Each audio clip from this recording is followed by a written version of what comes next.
अब कार्यक्रम समापन की ओर है, तो एक बार जरा राष्ट्रभक्तों की भारत माता की। चलो ऐसे सुनते हैं, पहले ऊपर वालों की सुन ले आवाज। क्यों ऊपर वाले की पहले सुननी चाहिए? भारत माता की। क्या बात है, ऊपर वाले छा गए। भारत माता की, भारत माता की। वंदे वंदे वंदे। मोदी जी का यही संदेश, मेरी माटी मेरा देश। बिल्कुल ठीक कहा, मेरी माटी मेरा देश। मोदी जी का यही संदेश, मेरी माटी मेरा देश। मोदी जी का यही संदेश, मेरी माटी मेरा देश। सैनिकों का यही, युवाओं का यही संदेश, मेरी माटी मेरा देश। महिलाओं का यही संदेश, मेरी माटी मेरा देश। हिमाचल वालों का यही संदेश, मेरी माटी मेरा देश। मंडी वालों का यही संदेश। मेरी माटी मेरा देश। आज के इस कार्यक्रम में और यहाँ के लोकप्रिय विधायक आदरणीय अनिल शर्मा जी, नासिर के लोकप्रिय विधायक आदरणीय विनोद कुमार जी, सुंदरनगर के लोकप्रिय विधायक आदरणीय भाई राकेश अब्बाल जी, हल के लोकप्रिय विधायक आदरणीय इंद्र सिंह गांधी जी, जोगिंद्रनगर के लोकप्रिय विधायक आदरणीय प्रकाश चंद्र राणा जी, द्रंग के लोकप्रिय विधायक भारतीय जी, सभी माननीय अधिकारीगण, देश में किए गए और करोड़ों भारतीयों का उसमें योगदान रहा, भूमिका रही। एक तरह से देश के अंदर आज 2,40,000 से ज्यादा पंचायतों में आज ये पता चला है कि उस गांव में कौन स्वतंत्रता सेनानी था, किस वीर सैनिक ने अपना बलिदान दिया है और उस क्षेत्र के किन लोगों ने अपना योगदान उस क्षेत्र के लिए और देश के लिए दिया। आज उनकी सूचियां माननीय प्रधानमंत्री जी के सामने रखी, तो उनके मन में था कि भव्यता के साथ कार्यक्रम का समापन होना चाहिए आजादी के अमृत महोत्सव का। तो दो चीजें इसमें बहुत महत्वपूर्ण हमने रखी हैं कि देश की मिट्टी, देश की धरती, देश की जमीन के साथ जुड़ने के लिए आपको बहुत, आज की पीढ़ी को बहुत आवश्यकता है। जो देश की सीमा पर रहकर देश की सीमा को सुरक्षित रखते हैं, उनको वंदन करना भी उतना ही। अगर सीमाएं सुरक्षित नहीं होगी तो ना आप सो पाओगे, ना काम कर पाओगे, ना स्कूल जा पाओगे, ना कॉलेज जा पाओगे। और भविष्य की पीढ़ियों को प्रेरणा देने वाला समाज आज के लोग कहां बनने जा रहे हैं। स्थान भी मोदी जी ने कोई और नहीं चुना। जहां आज तक इतने सालों में उसको राजपथ ही नाम दिया गया। अंग्रेज तो आए थे राज करने की भावना से, लेकिन मोदी जी तो सेवा करने की भावना से आए, तो उन्होंने नाम दिया है कर्तव्य पथ, ताकि हर भारतीय अपना कर्तव्य निभा सके। और केवल नामिनी की प्रतिमा को हटाकर, जो गुलामी की प्रतीक थी, तो जैसे इंडिया गेट ऐसे है, तो उसके साथ ही वॉर मेमोरियल और 7500 ब्लॉक में कार्यक्रम होने हैं।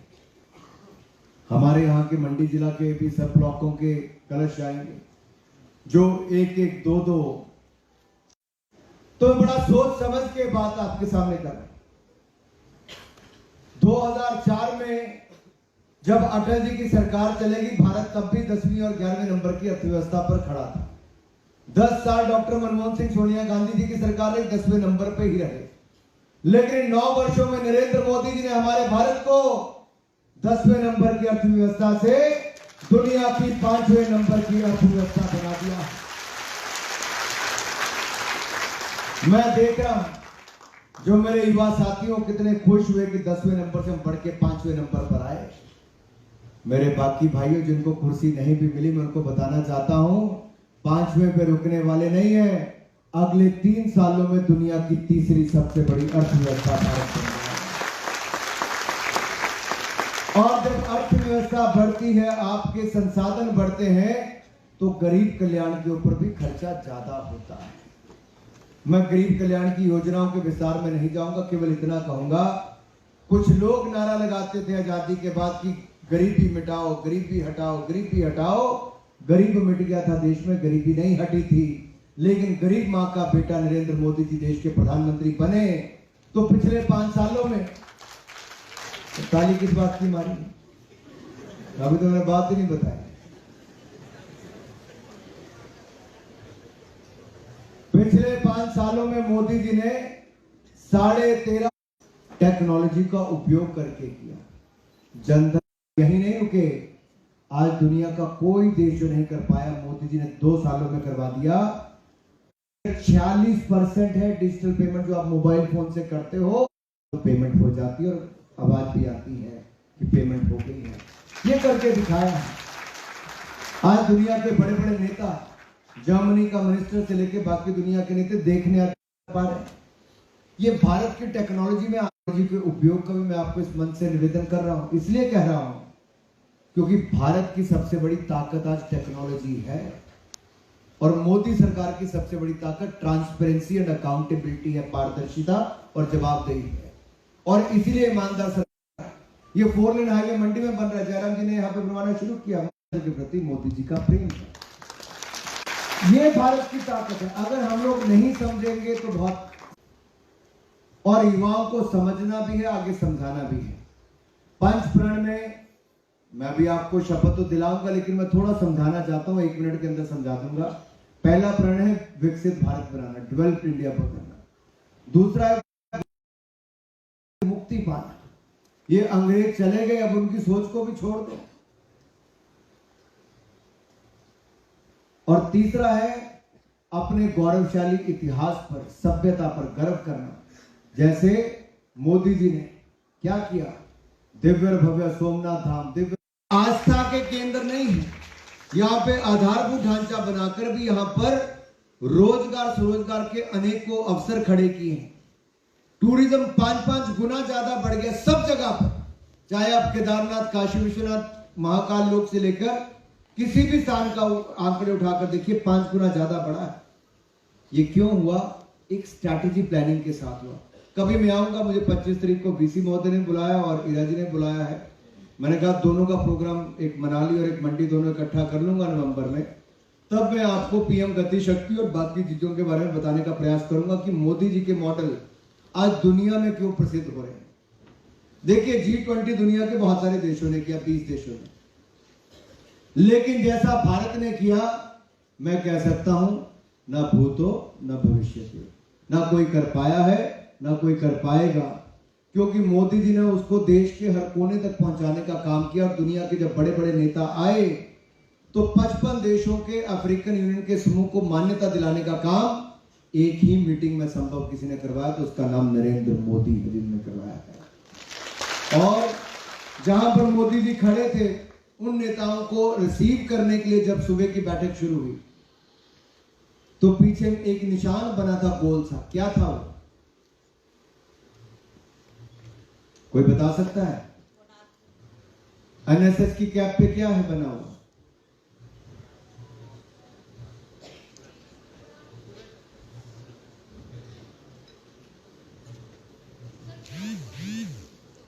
कोणार्क का व्हील, कोणार्क टेम्पल का, सन टेम्पल का व्हील है।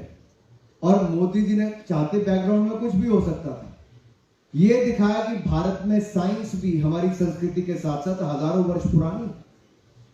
साथ ही साथ जब शाम का भोजन दिया तो वहां पर क्या दिया, वहां बैकड्रॉप में क्या था?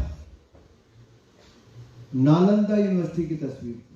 ये बताया कि हमारे यहां हजारों साल पहले भी लोग दुनिया भर से पढ़ने आते थे। ये तो मुगलों और अंग्रेजों ने नष्ट कर दिया हमारी संस्कृति के साथ साथ शिक्षा पद्धति को। लेकिन उनके जाने के बाद भी ऐसी सोच वाली, गुलामी की मानसिकता वाली सरकारें आई कि जिन्होंने उसी दिशा में चले। अब सरदार पटेल जी ने 553 रियासतों को एकजुट करके इस भारत की नींव रखी थी, जिसको एक नए भारत की तस्वीर मोदी जी खड़ी कर रहे हैं। जयराम जी ने यहां पर सरदार पटेल जी के नाम से यूनिवर्सिटी चलाई। दुख होता देखते हुए कि उसका बजट कम कर दो, बजट बंद कर दो, भवन न बनने दो। अरे सरदार पटेल जिसके कारण देश एक है, उसकी यूनिवर्सिटी को लेकर भी इससे बड़ा दुर्भाग्य क्या होगा? आप दे नहीं सकते कुछ, छीनो तो मत। मैं इतना ही कहना चाहता हूं मेरे भाई और बहन, ये अवसर नहीं आएगा। मैं तीसरे पे ही था, सभ्यता पे वहीं पर रुक गया, कहीं ना कहीं चौथे पे आना पड़ेगा। चौथा है एकता, एकजुटता को बनाए रखना। कार्यक्रम के बाद, मेरे भाषण के बाद, शहीदों के परिवारों को हम सम्मानित यहां पर करेंगे जिन्होंने अपने परिवार के एक कीमती सदस्य को खोया है। लेकिन याद रखिए, ये कुर्बानी भी किसी किसी के हिस्से आती है। हम सबको इन परिवारों पर गर्व है और उन वीर बलिदानों को सलाम करते हैं, सैल्यूट करते हैं जिन्होंने इस देश के लिए अपनी जान न्यौछावर की। मेरा एक सवाल आज की युवा पीढ़ी से है, कितने परमवीर चक्र विजेता देश में हैं?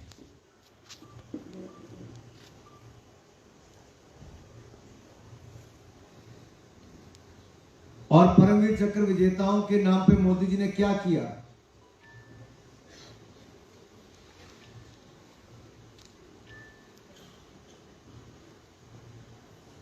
हिमाचल प्रदेश से कितने परमवीर चक्र विजेता है? नाम क्या क्या है?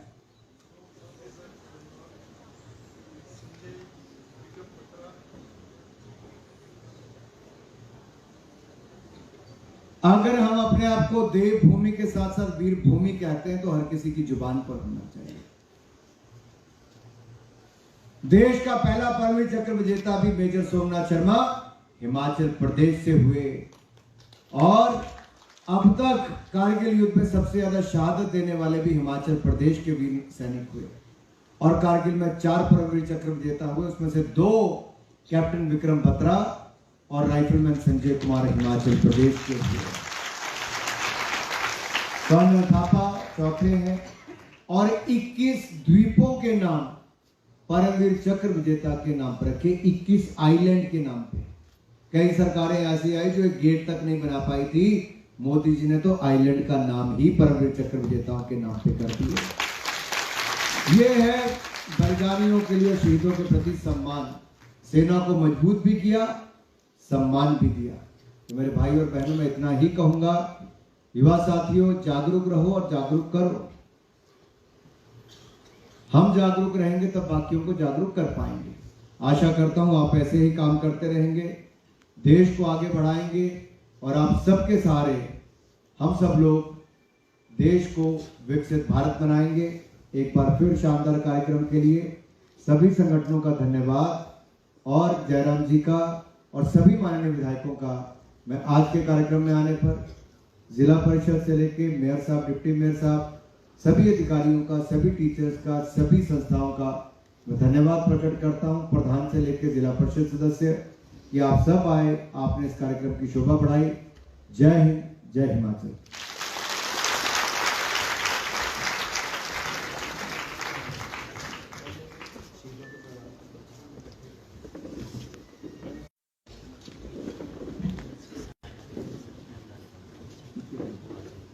एक शपथ लेनी मेरे साथ साथ, सब लोग अपने स्थान पे खड़े हो जाएं, मेरे साथ दोहरा देंगे।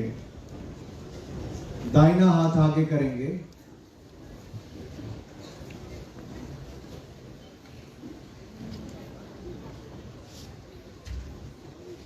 मैं शपथ लेता हूं कि भारत को विकसित देश बनाएंगे, गुलामी की मानसिकता को जड़ से निकाल फेंकेंगे, देश की समृद्ध विरासत पर गर्व करेंगे, एकता और एकजुटता के लिए कर्तव्यबद्ध रहेंगे, नागरिक के कर्तव्य निभाएंगे, देश की रक्षा करने वालों का सम्मान करेंगे,